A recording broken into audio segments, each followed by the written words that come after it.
Amid all the hype over the electrification of the world economy, copper has rallied about 3% this year. It's trading today at around $3.90 US per pound, but that's down from almost $4.30 in January. Now, some analysts think a slew of setbacks and delays at key mining operations will tighten the copper market, where our guest anticipates a surplus of the red metal in the new year, and he does see prices slipping. We're joined now by Martin Pradier, equity research analyst at Veritas Investment Research. It's great to see you. Nice to see you. Your thesis is that China real estate is maybe the crucial driver for the copper market, and you say the property market there is in a slump in China. That's correct.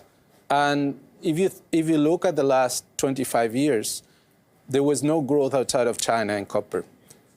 So China was 7% and grew to 57% of the world consumption.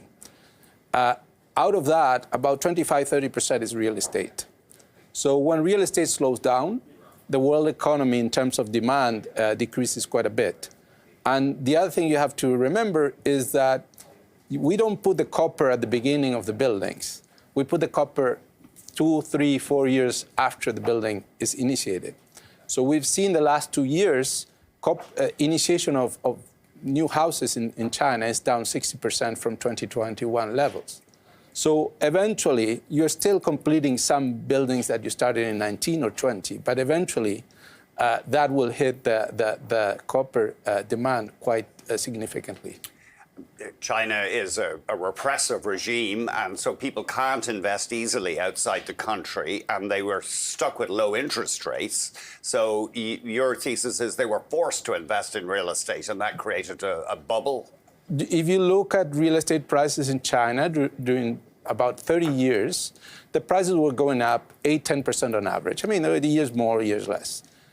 When the government put new regulation, price of real estate come down. So basically, and a lot of real estate developers defaulted.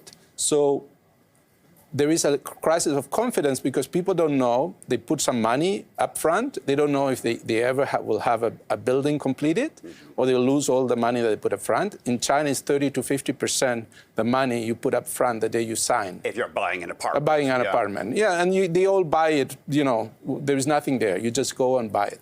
90% of the apartments are sold that way. And so these real estate developers that are defaulting means that a lot of people might not ever have a house. And so that nobody wants to invest as much. And that's why, new housing starts are down quite a bit. And whenever we've seen this kind of crisis in the world, you remember Japan had something like that, had a big boom, and in 95, reach a peak, and today they're building less houses than in 1995.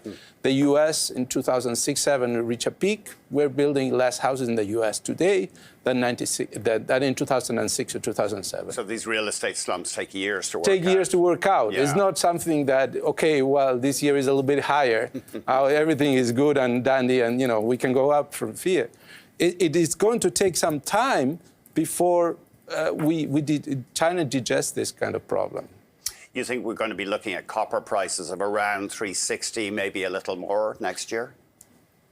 Yeah, that's my prediction. And the other thing that is important is, okay, prices of copper went up 3%. And people say, oh, it's not too bad.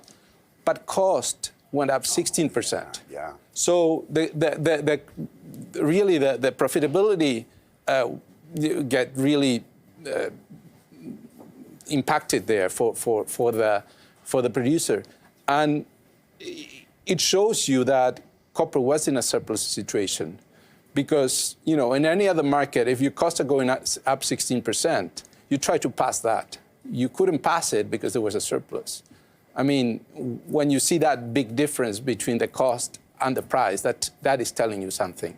So people have different numbers of what is the surplus, or it's not like you can go and get it easily.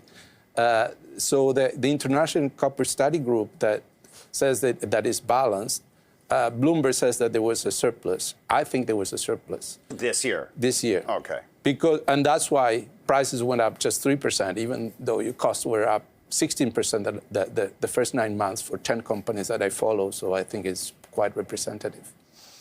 Do you think people should get into copper stocks now, generally speaking? No. Copper miners? No, in general, I'm negative. I think it will take, next year, maybe another year more at least, because the importance of China is so big. I mean, it's 8 times bigger than the U.S. It's 20 times bigger than India. So yes, U.S. will demand a little bit more copper, but if China goes down, that isn't going to make it, right? It's too big.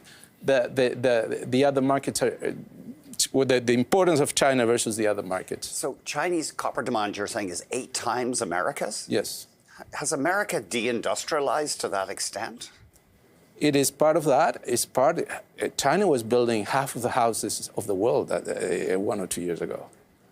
So the amount of building and construction that they had was very impressive. And as that slows down, obviously copper demand is going to slow down.